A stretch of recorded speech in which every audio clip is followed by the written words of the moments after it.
JEE main 2025 में कुछ ऐसे चैप्टर्स जिनका वेटेज रिलेटिवली बाकियों से बहुत कम है, कुछ ऐसे हैं जिनसे तो क्वेश्चन आने की उम्मीद ज़्यादा होती भी नहीं। तो ऐसे कौन कौन से चैप्टर्स हैं जिन्हें हम छोड़कर आगे बढ़ सकते हैं, या अभी के लिए छोड़कर, ताकि हम बाद में जस्ट रिवीजन के टाइम उन्हें पढ़ लें। लेस वेटेज वाले हैं, लेस इंपॉर्टेंट चैप्टर्स हैं। क्या हम ऐसे टॉपिक्स हैं हमारे पास जिन पे हम अभी ज़्यादा ध्यान दें, और किन किन को हम छोड़ दें। पिछली वीडियो में मैंने बात की थी कि कौन कौन से टॉपिक्स हैं मैथमेटिक्स के जो ज़्यादा वेटेज लाते हैं, जो एटलीस्ट 70-80% तक कवर कर देते हैं पूरा पेपर। और आज बात करने वाले ऐसे टॉपिक्स जिनको बिल्कुल छोड़ देना चाहिए, जिनकी तरफ ध्यान नहीं देना चाहिए, क्योंकि अभी अगर देखो लिमिटेड डेज हैं, और लिमिटेड डेज में हम ज़्यादा टाइम उन टॉपिक्स पर दें जो ज़्यादा वेटेज वाले हैं।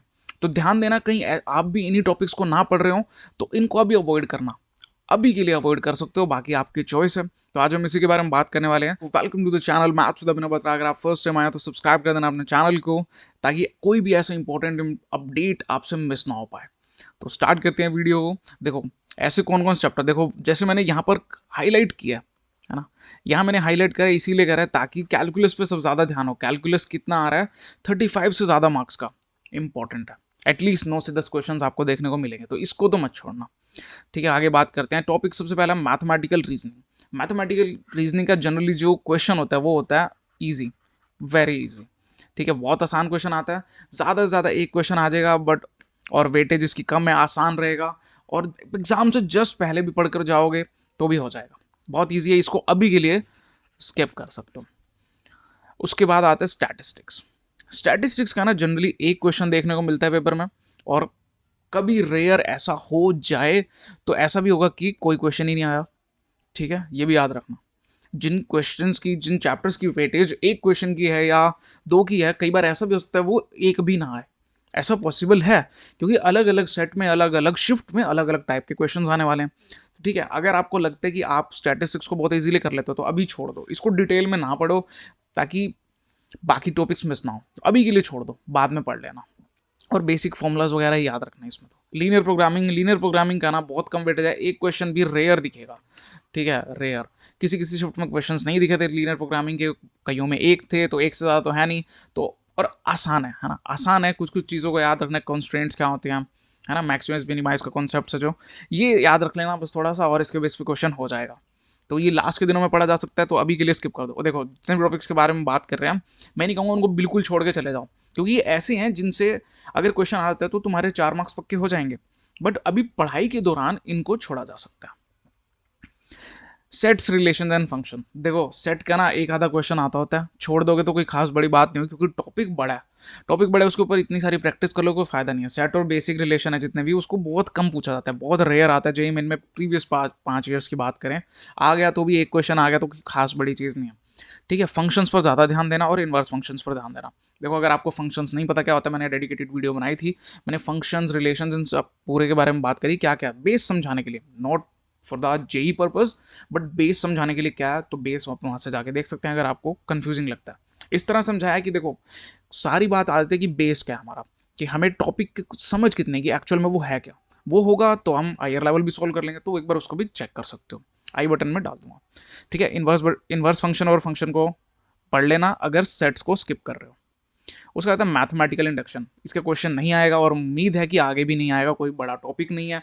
हाँ, ये रिजल्ट हो सकता है कहीं पर अप्लाई करना आ जाए, बट ऐसा होता नहीं, तो 1% चांस भी नहीं है इसके आने का, तो इसको छोड़ देना।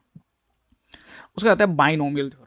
बाइनोमियल थ्योरम का एक क्वेश्चन तो आता ही है पेपर में, और कुछ शिफ्ट्स थी जिनमें एक भी नहीं था, और मोस्टली एक ही रहता है इसका। तो किस चीज़ पर जो आते हैं जो क्वेश्चन, वो जनरल टर्म होती है, मिडल टर्म होते हैं, इनके ऊपर है। मेन क्वेश्चन इसी कॉन्सेप्ट पर है, इसकी भी मैंने वीडियो बना के डाल रखी है, उस पर चेक कर सकते हो आप, अगर आप समझना चाहते हो। लास्ट के दिनों में देख लेना, सिर्फ 5 मिनट की वीडियोस हैं जो मैं पोस्ट करता हूँ, सिर्फ 5 मिनट वाली हैं, तो आप जाके देख सकते हो लास्ट के डेज में भी। तो जनरल टर्म, मिडल टर्म पे कोई क्वेश्चन आ जाए तो एक छोड़ सकते हो, अभी के लिए छोड़ सकते हो। फिर आता है लिमिट एंड कॉन्टिन्यूटी का बेसिक वाला पार्ट। जो भी बेसिक है, बेसिक कैलकुलस है, वो नहीं आने वाला पेपर में, उसके ऊपर क्वेश्चन नहीं आने वाला कि लिमिट, सिंपल सी बात बोल दी, साइन एक्स बाय एक्स का कैलकुलेट करो, या बिल्कुल बेसिक जो 11th क्लास का था उसके ऊपर नहीं आने वाला क्वेश्चन। डायरेक्ट लिमिट्स कॉन्टिन्यूटी पे क्वेश्चंस के चांसेस कम है, जो इसको यूज करके हाइयर पे आने वाले चांसेस ज़्यादा हैं। जैसे 2024 में एक आया था जिसमें दिया था एक लेस देन जीरो पे लिमिट थी, एक क्वालिटी पे थी और एक ग्रेटर देन जीरो पे थी। तो ये क्वेश्चन था, ईजी था, ये हो गया था बड़े आराम से। बट जनरली लिमिट और उसका एक आधा क्वेश्चन ही आता है बेसिक लिमिट का। तो अब मैं बताता हूँ कि कौन कौन से चैप्टर्स हैं जिनके क्वेश्चन ज़्यादा आते हैं, या टोटल वेटेज ही बता देता हूँ आपको कि हर चैप्टर से कितने कितने क्वेश्चन आने वाले हैं।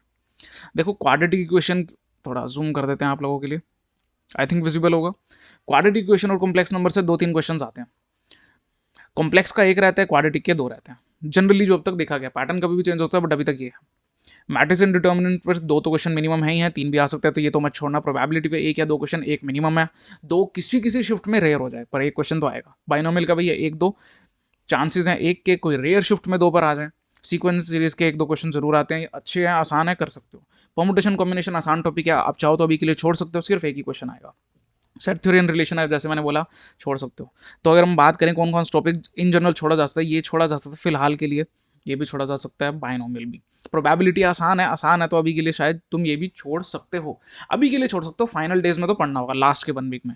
लिमिट एंड कॉन्टिन्यूटी यही पूरा पढ़ना होगा। देखो लिमिट, कॉन्टिन्यूटी, डिफरेंशियबिलिटीज के क्वेश्चन अच्छे आएंगे, एप्लीकेशन ऑफ डेरिवेटिव के, definite integral, differential equations, area under the curve, इसके ना 9-10 क्वेश्चंस बन जाते हैं। जो आपका पोर्शन है कैलकुलस का, 9-10 क्वेश्चन बनते हैं, 3, 5, 6, 7, 8, 9 क्वेश्चन तो मिनिमम आ ही रहे हैं। मैंने लिटरली हर एक पेपर चेक करा, उसमें 9 क्वेश्चन तो थे, कई में 8 थे, कई में 10 भी थे। फिर आता है वेक्टर 3D, 3 से 4 क्वेश्चन बनेंगे, 12 से 16 नंबर का आएगा इसमें से, और हो सकता है 20 का भी हो जाए, बढ़ भी जाए। कई बार क्या होता है, एक साइड से कम होती है वेटेज, दूसरी साइड में किसी और टॉपिक की बढ़ जाती है। स्ट्रेट लाइन और pair of line, circle, parabola, जितना भी हमारा कोऑर्डिनेट ज्योमेट्री है, इसके ऊपर ना 1 या 2 क्वेश्चन मिलते हैं टोटल में। इन सब में से या एक इसका आ गया तो एक इसका आ जाएगा, हो सकता है। ठीक है, तो इनमें से भी 1-2 क्वेश्चन ही बनेंगे, ज़्यादा से ज़्यादा जो मैंने अब तक एक्सपेक्टेड है 4 पॉइंट कुछ % का ही आता होता है हर साल, यानी एक क्वेश्चन के करीब है। एक मैक्सिमम कभी 2 हो जाए, कुछ % यूज़ हो जाए किसी और कॉन्सेप्ट्स में, तो इसको भी आप अभी के लिए स्किप कर सकते हो। स्टैटिस्टिक मीन वेरिएंस आसान है, पढ़ लोगे तो ठीक है। मैथमेटिकल रीजनिंग एक क्वेश्चन है, मतलब ये चीज़ें बाद में भी करी जा सकती हैं, बट आसान है तो छोड़ना तो मत, इनको छोड़ना मत, बट कर लेना बाद में। ट्रिग्नोमेट्रिक आइडेंटिटी पे एक आ जाती है, हाइट एंड डिस्टेंस, हो सकता है इनमें कंबाइन ही हो जाए, या ट्रायंगल के ऊपर एक आधा क्वेश्चन का भी पूछा जा सकता है, जैसे किसी किसी शिफ्ट में उसका क्वेश्चन था। तो आई थिंक आपको आइडिया लगाओ क्या नहीं छोड़ना। अलजेब्रा को पूरा कर लेना ऑलमोस्ट, हो सकता है। प्रोबेबिलिटी देखो, चॉइस तुम्हारी, कौन कौन सा टॉपिक, अगर तुम्हें लगता है इनमें से कोई भी ऐसा क्वेश्चन है जो, देखो मेन तो मैंने बता दिया कौन कौन से टॉपिक तुम छोड़ सकते हो, ये और पूरा डिटेल में बता दिया कि कौन कौन से टॉपिक से, चैप्टर से क्या क्या क्वेश्चन आ सकते हैं, कितने आ सकते हैं। तो अगर तुम्हें लगता है कोई एक ऐसा टॉपिक है, सपोज हम बात करते हैं प्रोबेबिलिटी की, प्रोबेबिलिटी का अगर एक ऐसा क्वेश्चन है कि जो तुम्हें लगता है कि तुम्हारे लिए तो बहुत आसान है प्रोबेबिलिटी, तो तुम उसको पक्का कर लो। सिंपल सी बात है, तुम उसको पक्का कर लो। अगर तुम्हें लगता है कि तुम्हें एरिया अंडर द कर्व्स नहीं आता तो उसको छोड़ दो, तुम्हारी चॉइस है ना। तुम्हें लगता है कि अगर तुम्हें एप्लीकेशंस ऑफ डेरिवेटिव नहीं आता, तुम छोड़ दो ना उसे। या ये जनरली आता भी होता है, स्टूडेंट्स कर लेते हैं, एरिया अंडर द कर्व्स में अटक जाते हैं, और वेक्टर 3D में भी अटक जाते हैं। कई क्वेश्चन डायरेक्ट फॉर्मुला बेस्ड आता है बट अटक जाते हैं, इस पर अटकते होते हैं क्वेश्चन स्टूडेंट्स बहुत। तो इनको छोड़कर अगर जहाँ पर एक एक क्वेश्चन आना, सेट थ्योरी हो गया, ये इनको पक्का कर लो। चॉइस तुम्हारी है, मैंने तुम्हें बता दिया किस किस से क्या क्या क्वेश्चन आने वाले हैं। तो अब चॉइस तुम्हारी है। वीडियो को थोड़ा सा पीछे करके इसका पूरे का स्क्रीनशॉट ले लेना, ताकि तुम्हारी इसमें पता लग जाए, ताकि तुम्हें याद भी रहे इससे एक क्वेश्चन पक्का आना है। ठीक है, आई थिंक आपकी हेल्प हुई होगी इससे, कि कौन कौन से टॉपिक आप छोड़ सकते हो और कौन कौन से इंपॉर्टेंट है। और प्रीवियस वीडियोस चेक कर सकते हो, मैंने बताया कैसे लास्ट 30 डेज में आप कैसे 180 से ज़्यादा स्कोर कर सकते हो। टेक्निकली आपको देखा जाए तो आपने सिर्फ और सिर्फ 60-60-60 स्कोर करना है, यानी हर सब्जेक्ट में ना 15 क्वेश्चन सही करने हैं, दैट्स इट, सिर्फ 15 क्वेश्चन। और तुम यहाँ से देख सकते हो कि कौन कौन सा टॉपिक पे कितने आ रहे हैं, और तुम कैसे कैसे कौन सा स्ट्रॉन्ग टॉपिक है उसको कर लो। मैं नहीं कह रहा कि यही यही करना है, ये एक बेस है जो तुम करा जा सकता है। बाकी ठीक है, I hope it helps, and अच्छे से पढ़ लेना, ध्यान देना इसको कैसे कैसे कुछ तुमने करना है। और मिलेंगे जल्दी न्यू वीडियो में, जिसमें आपके लिए और कोई बेनिफिशियल सी टॉपिक लाएंगे। ठीक है, सब्सक्राइब करना हमारे चैनल को अगर वीडियो अच्छी लगी तो, कॉन्सेप्ट समझ आया तो मिलते हैं नेक्स्ट वीडियो में। Bye bye, take care, God bless you.